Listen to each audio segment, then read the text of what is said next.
আক্রান্ত মালদার মানিকচক বিধানসভার বিধায়ক সাবিত্রী মিত্র অল্পের জন্য রক্ষা পেলেন তিনি। মালদহ মানিকচক রাজ্য সড়কে ধরমপুরের কাছে সাবিত্রী মিত্রের গাড়িকে সামনে থেকে ধাক্কা মারে একটি গাড়ি। তারপর পালিয়ে যাওয়ার চেষ্টা করে গাড়িটি। কোনো মতে বিধায়কের গাড়ির চালকের তৎপরতাতে গাড়িটি পাশ কাটিয়ে বেরিয়ে গেলেও সন্দেহজনক গাড়িটি আবার ঘুরে এসে পেছন থেকে সাবিত্রী মিত্রের গাড়িটি ফলো করতে থাকে। ভয়ে সাবিত্রী মিত্র জনবসতি এলাকাতে নিজের গাড়িটি দাঁড় করিয়ে মানিকচক থানা এবং মিল্কি পুলিশ ফাঁড়িতে খবর দেয়। সন্দেহজনক গাড়িটির খোঁজে পুলিশ তল্লাশি চালাচ্ছে। গতকাল রাত 11টার ঘটনা। আমি যখন মানিকচক বিধানসভা কেন্দ্রে কাজ শেষ করে ফিরছিলাম, সেখানে একটা বড় ধরনের খেলা হচ্ছে, সেই খেলা শেষ করে ফিরছিলাম এবং সেখানে আসার সময় আমরা যখন মিল্কি ঢুকছিলাম, ঢুকার মুখে তখন একটা গাড়ি আমাদের গাড়ির সঙ্গে প্রচণ্ড জোরে সামনাসামনি ধাক্কা মারার চেষ্টা করলে আমার ড্রাইভার কোনো মতো বাঁকা করে আমাকে বাঁচিয়ে নেয়।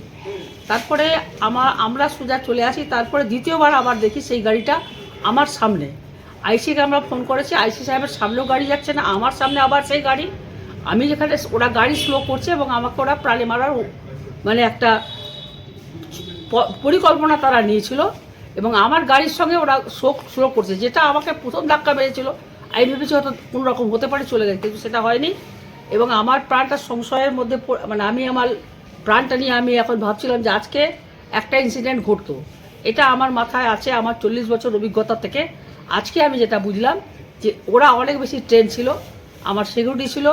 আমি দাঁড়া আইসিকে বলি এবং তৎক্ষণাৎ আমি আমার গাড়ি ওর গাড়ি যখন আমার গাড়ির সামনে দেখি, ফিরে গিয়ে আমি আবার নিজের এলাকার দিকে আমার থানার দিকে চলে যাই।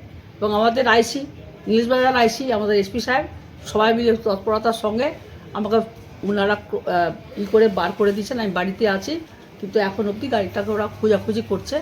সব কিছু আমরা এসপিকে সব কিছু দিয়েছি, গাড়ির নাম্বার গাড়িটা খোঁজাখুঁজি চলছে। এই অবস্থায় আমার প্রাণ এখন সংশয়ের মুখে।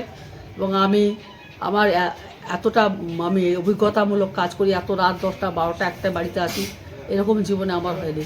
ব্যক্তিগত আমার কোনো শত্রু নেই।